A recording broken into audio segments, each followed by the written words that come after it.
So everything's feeling pretty good here. I think the basic mechanics are down pretty well. So I like the fact that you're kind of leading with something, especially like as you're going backwards here, you're kind of doing your anticipation here. There's certain things that you can do with the head, like even as he goes back here, you could either, you can kind of pick and choose what you'd want to do with the head as he kind of moves across here. Okay. So like almost like he's like when he goes to pull his weight down, he almost like lifts his chest and his head up to start to lead that action a little bit, and then maybe his leg will lead that action like you have it. But it may be like maybe he's already starting to kind of go up this way and lead that a little bit. And that subtle motion in there will almost act as like a secondary motion for you too, and that'll help the movement feel very organic and natural too. The one thing that you want to do, you want to try to make sure too, is like you might be able to break up the head in a motion that isn't necessarily feeling like a cycle, like the motion of like the hands and the arms going side to side. The head may be almost doing its own thing, separate. It'll still be on a cycle once you cycle it, but like maybe it's just doing a little bit different than what everything else is doing, so that way it all doesn't feel connected. So it feels like it's a little bit, switching up what the rest of the body is actually doing and what the motion is actually doing. Because if you keep it like kind of doing the same exact thing, everything's going to kind of feel like it's happening together and happening at once. So if you kind of break that motion up just a little bit and slightly change up what that's doing in respect to what the body's doing, what the arms and the legs are doing, then it might actually add just a little bit more believability to it and a little bit more appeal to it. So think about that too as you kind of move forward.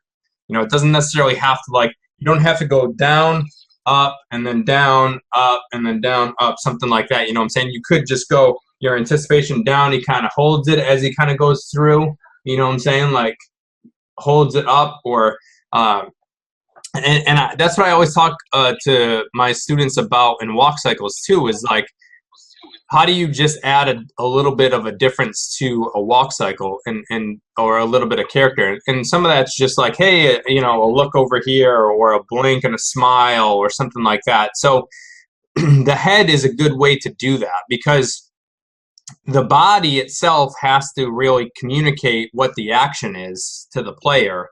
And so it's hard to switch that up, while you're doing a cycle.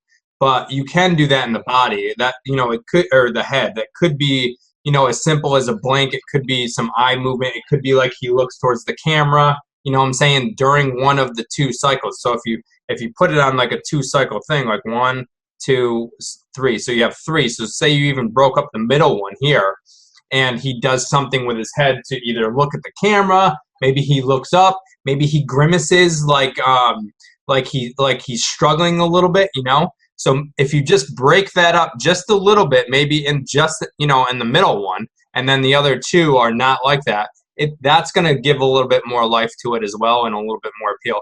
And, players will notice that little thing as they're kind of, if they're shimmying a wall for, 30 seconds, they're going to notice, oh yeah, like the change, it'll register, just something simple like that. Because again, you don't know what angle you're going to see it from. It could be from, the backside, like looking down at them. It could be like the Batman one that I showed you, looking this way, and maybe you're kind of going like this, looking back. Could be a lot of things. Maybe he's looking down because he's scared of heights. Just those little character moments will just add a lot to what the gameplay, I think, is. And I really want to try to encourage you guys to put in just those little bits of character, because a lot of times people in games forget that. They forget that they can still add character to their animation, and it doesn't have to be all about the body mechanics,